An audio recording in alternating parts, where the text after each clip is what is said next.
Okay, this is the 2014 Mizzou Hitting Experience video analysis for Blake Barnes. Blake, appreciate you wanting to get this done. Hopefully you can learn a few things. A couple things here. Here's how this will work. What I'm going to do is for the first part of this, I'm just going to do just you. Okay, so I'm going to break down your swing a little bit. I'm going to watch some things and make some adjustments with your swing.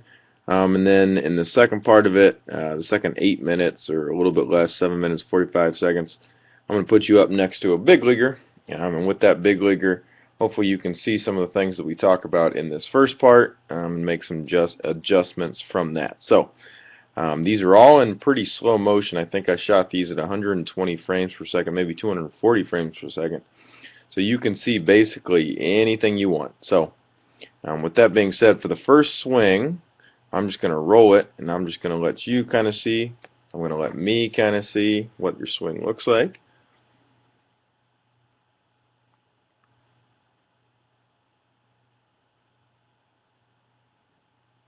Okay.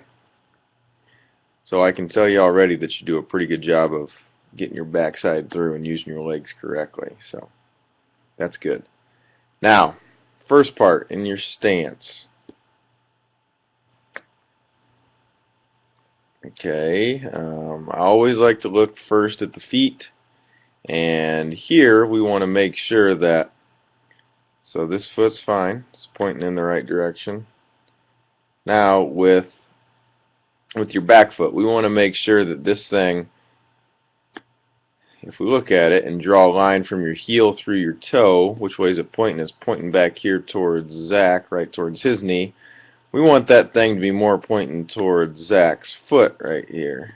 Okay, so we want it to be pointed a little bit more straight ahead. Both of our feet pointed straight ahead.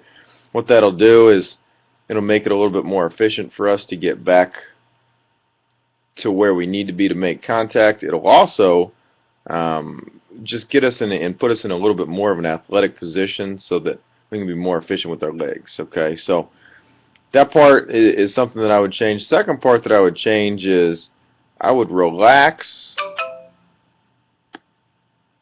this a little bit right here. Okay, relax that front elbow. Really anything, any kind of tension that we have in our stance usually equates to having tension within our swing too. And tension, I think we all know, creates a slow swing. Tension with anything, if you're trying to run and you've got a bunch of tense muscles, it'll slow you down. We got a bunch of tense muscles and we're trying to hold our barrel up or hold our arms up right there, and we get a little bit of tension throughout our shoulders and throughout our arms. What that does is it creates a slower swing too. Okay, so those are the things within your stance that I would change and make just slight adjustments to. Let me play this through. So your rhythm and your drawback, and when you go back, is kind of based on you tilting the barrel and bringing the barrel forward. So, and this kind of goes back to where we started with our stance, but look at this back knee, and I'll show you this when we put a big leaguer next to you. It'll make a little bit more sense, but this back knee, if we look at it, we never want this back knee right here to get outside or on top of your back foot. And if we look and we draw that straight line going down, we can tell that your back knee has gotten over or on the outside of that back foot.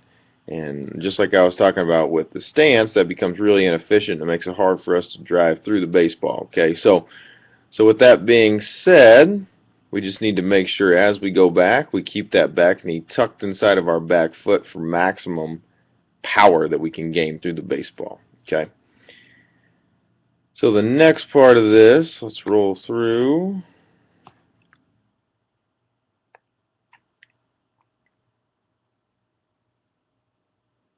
Okay, so that's about where we were at.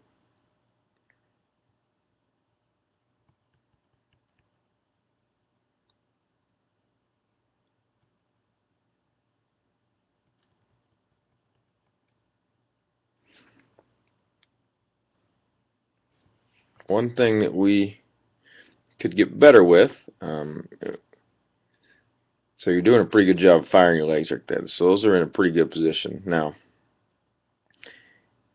if we were to look at this from the front, I think we'd be able to see this a little bit better, but we can see it from the side in that when we get to our backside with our hands and elbow, we want them to meet at the same time. So if we're looking here, there's our hands, there's our elbow. Okay, so what happens then is as our hands get to our body before our elbow does, that becomes a push within our swing, and we aren't maximizing the amount of whip we can create with the barrel if our hands are getting there first.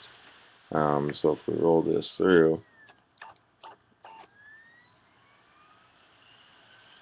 your hands, it just becomes kind of a handsy type swing, okay, and so it's a little stiff, and we're trying to support the barrel with just our hands instead of both of our arms together. And what that does is that comes from being a little bit more connected. Now, the last part of this, the final part of this,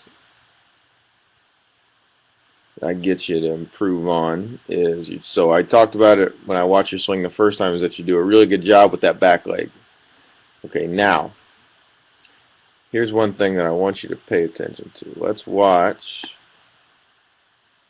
this front foot.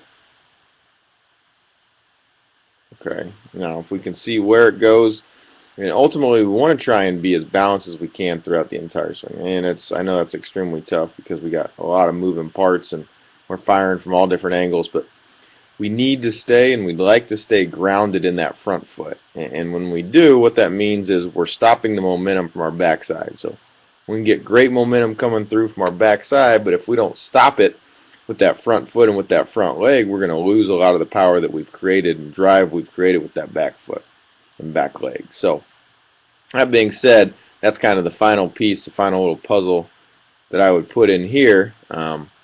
But everything else pretty good. I think you do a really good job of driving, like I said, with that back foot. Can't see very many things from the front, but I think there's a little bit of tilt this way, so a little bit of tilt over the plate, which is fine. Gives you a better opportunity to hit that pitch away. You want to limit it, make sure it's not too far, but everything else pretty solid. Okay, so for this next part, I'm going to go grab a big leaguer real fast, put him next to you, and we will continue from there.